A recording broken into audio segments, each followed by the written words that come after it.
Hi friends, ఆషాఢ మాసం శుభాకాంక్షలు, శుక్రవారం శుభాకాంక్షలు. ఇప్పుడు అయిపోయింది మా పూజ. ఇక మా వారేమో తొందర పెడుతున్నాడు, నువ్వు ఎప్పుడు టిఫిన్ పెడతావు ఏంది, నాకు టిఫిన్ కల్లాడిపిస్తున్నాను అని అంటున్నాడు. ఏం చేయాలి చెప్పు. ఇక ఏం చేసినాను, మా వారి కోసం నేను కారం అన్నం చేసిన తొందరగా ఇద్దని. ఇక మా వారు, మా శ్రీవారు చెప్తాడు, ఏంటండి తొందర పెడుతున్నావు. ఫ్రెండ్, వీళ్ళు పూజా కార్యక్రమాలన్నీ అయిపోయిన తర్వాతనే మనకు టిఫిన్ పెడతారు.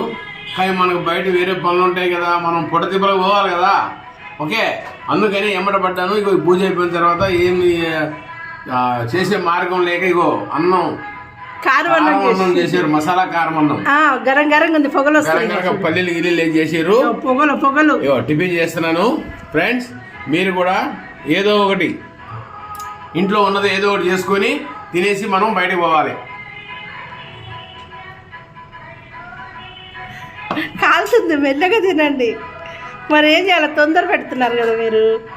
అలా కాలుతుంది, ఇప్పటికే లేట్ అయిపోయింది మనకి, బయట తిరగాలి కాబట్టి మీరు అందరూ కూడా ఏళ్ళ పొద్దున టిఫిన్ చేసి ఆరోగ్యంగా ఉండండి. లైక్ చేయండి, షేర్ చేయండి, సబ్స్క్రైబ్ చేయండి. బాయ్.